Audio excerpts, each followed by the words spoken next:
Question number 15 जो है ये पेपर पॉइंट ऑफ व्यू से एक इम्पोर्टेंट क्वेश्चन है और इस तरह के क्वेश्चन बाद के एक्सरसाइज में जो ज्योमेट्रिक मीन हम डिस्कस करेंगे और हार्मोनिक मीन डिस्कस करेंगे तो इसमें भी बिल्कुल इसी तरह से क्वेश्चन होंगे कि पार्वर्ट वैल्यू ऑफ एन, ठीक है, this is the arithmetic mean between A and B, और इसमें फिर कहेंगे कि geometric mean between A and B, और हार्मोनिक मीन में यहाँ पे कहेगा कि हार्मोनिक मीन। यहाँ पे अब हम इसको एरिथमेटिक मीन के लिए सॉल्व कर रहे हैं। इससे हम इनकी जो वैल्यू है वो मालूम करते हैं। इनकी जो वैल्यू है वो हम यहाँ से वो फाइंड करते हैं कि इनकी किस वैल्यू के लिए ये एरिथमेटिक मीन होगा बिटवीन ए एंड बी, ठीक है। इसका मतलब ये है कि इनकी जगह हम क्या पुट करें कि ये a plus B divided by 2 बन जाए, ठीक है। तो ये तो हमें गिवन है कि arithmetic mean between A and B is a power n plus 1 plus b power n plus 1 divided by a power n plus b power n, और ये हम जानते हैं पहले से कि एरिथमेटिक मीन जो है वो ए एंड बी के दरमियान a plus B divided by 2 होता है। तो देखिए ये दोनों, ये भी arithmetic mean between A and B है और ये भी arithmetic mean between A and B है। तो इसका मतलब ये है कि ये दोनों जो है ये भी आपस में बराबर हैं, ठीक है। Comparing one and two, comparing one and two, ठीक है। तो इसका मतलब ये है कि जो A power n plus 1 plus B power n plus 1 divided by A power n plus B power n है, ये बराबर है a plus B divided by 2 के, क्योंकि ये दोनों क्या है, ये arithmetic mean between a and b है। तो बाई क्रॉस मल्टीप्लिकेशन इन दोनों को, बाई क्रॉस मल्टीप्लिकेशन ये 2 इसके साथ मल्टीप्लाई करें, 2 into A power n plus 1 plus B power n plus 1 is equal to, और ये दोनों जो है ये भी आपस में मल्टीप्लाई करें A power n plus B power n, ठीक है। तो ये हो जाएगा हमारे पास 2 into A power n plus 1, और ये इसके साथ भी मल्टीप्लाई करें 2 into B power n plus 1, ठीक है। अच्छा, और इस तरफ देखें, जब इस a को हम इसके साथ मल्टीप्लाई करेंगे तो दोनों के बेसिस चूँकि सेम है तो इसलिए जब मल्टीप्लाई होंगे तो इसके पावर ऐड होंगे, प्लस होंगे, तो ये a पावर n प्लस 1 हो जाएगा। ये जब इसके साथ मल्टीप्लाई करेंगे तो a b पावर n, इसी तरह से इन दोनों को मल्टीप्लाई करेंगे तो b a पावर n। अब इन दोनों को जब मल्टीप्लाई करेंगे तो इनके बेसिस सेम है तो पावर ऐड होंगे, b पावर n प्लस 1 होगा, ठीक है।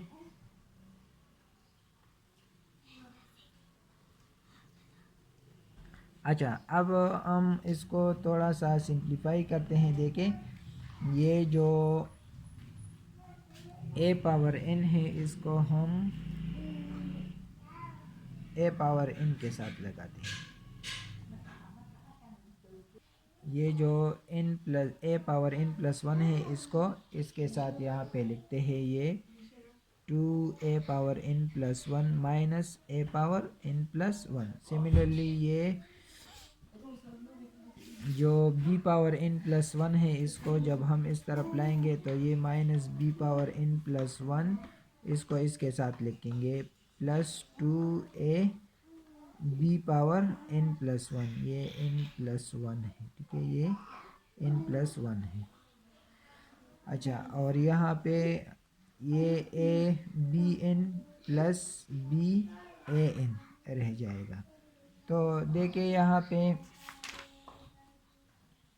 अच्छा, इन दोनों को सिंप्लीफाई करें तो ये 2 और ये इसका कोएफिशिएंट 1 है, 2 माइनस 1, तो ये a पावर n प्लस 1 हो जाएगा। और ये जो है ये 2 माइनस 1 प्लस 2, या इससे इसको सब्ट्रैक्ट करें तो ये plus b power n plus 1 हो जाएगा, और यहाँ पे हमारे पास a b n plus b a n हो जाएगा, ठीक है। अच्छा, अब नेक्स्ट हम क्या करेंगे, नेक्स्ट देखे यहाँ पे ये जो a पावर n प्लस 1 है इसके साथ हम ये इसके लिए ये इस तरफ ले आते हैं a पावर n प्लस 1, तो इसके लिए हम ये इस तरफ ले आएंगे और ये जो ए बी एन है इसके लिए ये जो B power N plus one है इसको हम इस तरफ ले आएंगे, तो ये minus B N plus one हो जाएगा। ठीक है, अब देखिए यहाँ पे ये A power N plus one, इसको मैं इस तरह लिख सकता हूँ कि A power N dot A power one, क्योंकि इसके बेसिस सेम है तो फिर इसके पावर जमा होंगे तो ए पावर एन प्लस वन आएगा। ये बी ए पावर एन, और इसी तरह से ये ए बी एन है, इसकी जगह मैं लिख सकता हूँ A B power N dot B power one. ठीक है, अब यहाँ से ए पावर एन देके यहाँ इन दोनों में ए पावर एन जो है ये कॉमन है, so we take common A power N from here we get A minus B. ठीक है, सिमिलरली देखे यहाँ पे जो बी पावर एन है वो इसमें कॉमन है, तो जब इसको हम कॉमन करेंगे बी पावर एन को तो ये हो जाएगा ए और यहाँ पे माइनस बी। ठीक है, अब देखिए दोनों तरफ ए माइनस बी है तो हम डिवाइड करते हैं दोनों तरफ को, divide both side by A minus B. ठीक है, दोनों साइड को डिवाइड करेंगे तो ये कैंसिल हो जाएंगे, ये दोनों कैंसिल हो जाएंगे, तो यहाँ पे हमारे पास A power N is equal to B power N होगा। ठीक है, अब क्या करेंगे, divide both side by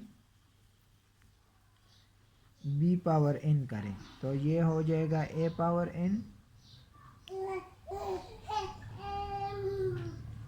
divided by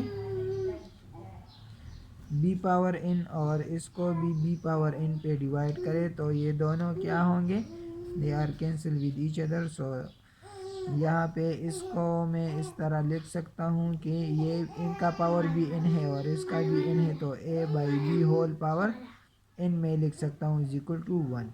अब हम जानते हैं कि किसी भी चीज़ का पावर ज़ीरो हो तो वो वन के बराबर होगा, X power zero, Y power zero. ठीक है, तो 100 पावर ज़ीरो, जिस चीज़ का भी पावर ज़ीरो होता है वो वन के बराबर होता है, तो इस वन की जगह मैं A by B whole power zero लिख सकता हूँ कि ये भी वन के बराबर है। ठीक है, तो ये A by B whole power N is equal to A by B whole power zero, क्योंकि यहाँ पे हमें ए बाई बी की ज़रूरत है। अब देखिए दोनों तरफ बेसिस सेम है तो इसका मतलब ये होगा कि इसके पावर भी क्या होंगे, ये सेम होंगे। सिंस बेसिस आर सेम,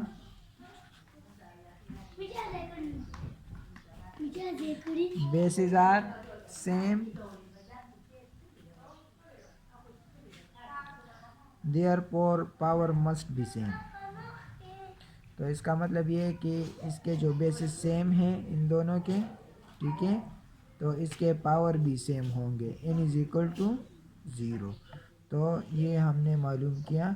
इन्होंने स्टार्ट में कहा था कि for what value of n, it is the arithmetic mean between a and b, so for n is equal to zero. देखिए अब अगर यहाँ पे मैं इनकी जगह ज़ीरो पुट करूँ तो ये क्या हो जाएगा, देखें इनकी जगह ज़ीरो पुट करूँ तो ये A power one plus B power one, और ये ए पावर ज़ीरो वन के बराबर होते हैं, बी पावर ज़ीरो वो भी वन के बराबर होते हैं, तो इससे क्या आएगा ए प्लस बी बाई टू जो कि अरिथमेटिक मीन है। ठीक है, तो इसका मतलब ये है कि एन अगर ज़ीरो के बराबर हो so for N is equal to zero, this will be the arithmetic mean between A and B.